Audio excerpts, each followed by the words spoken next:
নেতা আমাদের নিখিলদা দীর্ঘদিন থেকে দল করে আসছেন, বিধানদা আছে, কৃষ্ণদা আছে, আরো দামরা আছেন। প্রত্যেককে শ্রদ্ধা জানিয়ে আমি সংক্ষিপ্ত আকারে কথা বলছি।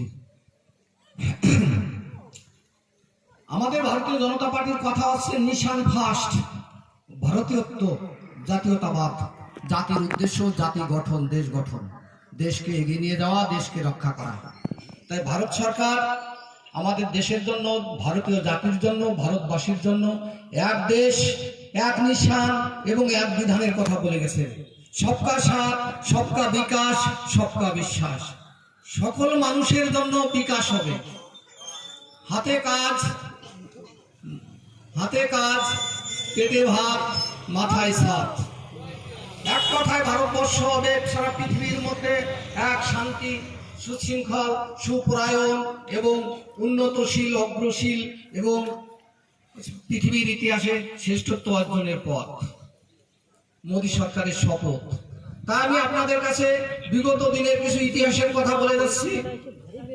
ভারতবর্ষ হাজার বছর আগে এই ভারতবর্ষ পরাধীন ছিল।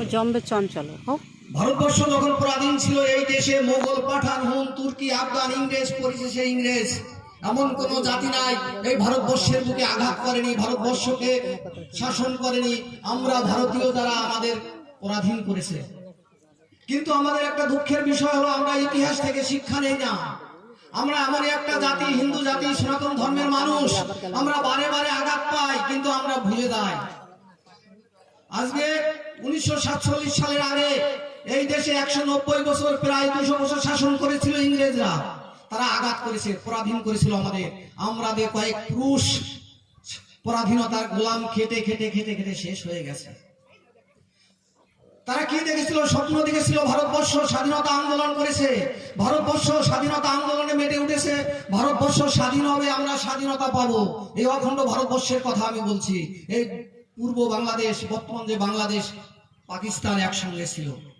তো পাকিস্তান এবং বাংলাদেশে যে সমস্ত আমাদের হিন্দু ভাইরা, মায়েরা, যে সমস্ত আমাদের পূর্বপুরুষ, ঠাকুর দাদা, কাকারা বসবাস করতেন, তাদের সন্তান আমরা।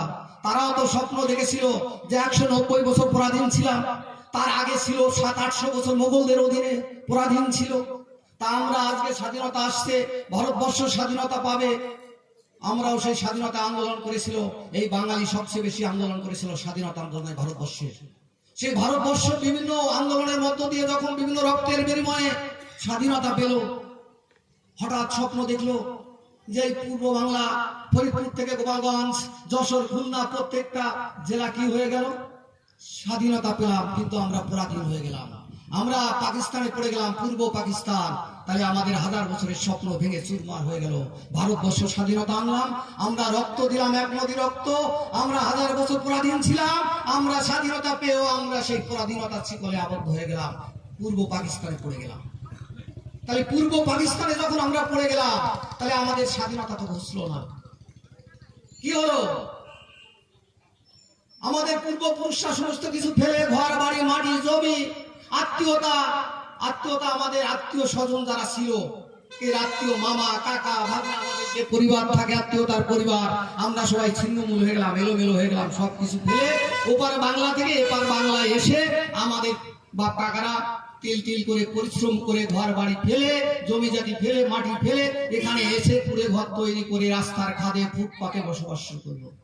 আস্তে আস্তে আস্তে আস্তে তারা ছেলে মেয়ে নিয়ে চলতে থাকলো। এই মতো অবস্থায় ওপার থেকে আসতে যেতে আসতে টাকা পয়সা, অর্থ, সব ধন সম্পদ চলে গেল। আমাদের এই জাতির বান্ধব, আমাদের মতুয়া জাতির বান্ধব আমাদের আছে গুরুচাঁদ ঠাকুর। তিনি বলে গেছিলেন এই জাতি কথা শোনে না। গুরুচাঁদ ঠাকুর এমনিতে বলেনি, দুঃখ করে বলে গেছিলেন এই জাতির প্রতি দুঃখ করে। তাই গুরুচাঁদ ঠাকুর আমাদের এই যে, যদি দয়াল হরিচাঁদ ঠাকুর না আসতো, আসতো না গুরুচাঁদ। আর গুরুচাঁদ না আসলে এই জাতি কোনোদিন শিক্ষার আলো পেত না, হয়ে যেত মুসলমান আর খ্রিস্টান। তাই সেই গুরুচাঁদ ঠাকুরের আলোকে আমরা আজ আলোকিত। আলোকিত কিসের আলোকিত হয়েছে? সেই গুরুচাঁদ ঠাকুর আমাদের জাতির পরিচয়, আমাদের মতুয়া জাতির পরিচয়, নমস্কার জাতির পরিচয়। তাই এই বর্তমানে যে মহিলা মুখ্যমন্ত্রী আছেন, আমাদের ঠাকুরকে বলেছিল হরি, গুরুচাঁদের পরিবর্তে বলেছিল গুরুচাঁদ। কবে আপনারা মানুষ হবেন? কবে আপনারা বুঝতে পারবেন? কবে আপনারা জাগবেন? বলুন তো। যে আমাদের যে জাতির পরিচয়, গুরুচাঁদ ঠাকুরকে যদি বাদ দিই আমরা, আমাদের জীবনে কিছু থাকে না। সেই গুরুচাঁদ ঠাকুরকে বলেছিল গরুচাঁদ। তারপরে আমরা ডাংখা নিয়ে বাজাতে বাজাতে সেই তৃণমূলের পতাকায় ঝান্ডা করে চলে যাচ্ছি। তাই আমি আপনাদের কাছে করজোরে অনুরোধ করে বলে যাচ্ছি যে আপনারা অন্তত এই ঐতিহাসিক ভোট, আজকে জাতি গঠন হবে, দেশ গঠন হবে, বাংলা গঠন হবে, সার্বভৌমত্ব রক্ষা পাবে, নেক্সট জেনারেশন স্থায়িত্ব পাবে।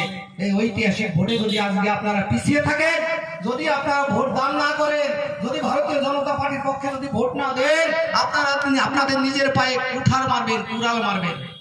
পরে বুঝতে পারবেন 1000 বছর পরাধীন ছিলাম, আবার পরাধীনতার যন্ত্রণা কতটা।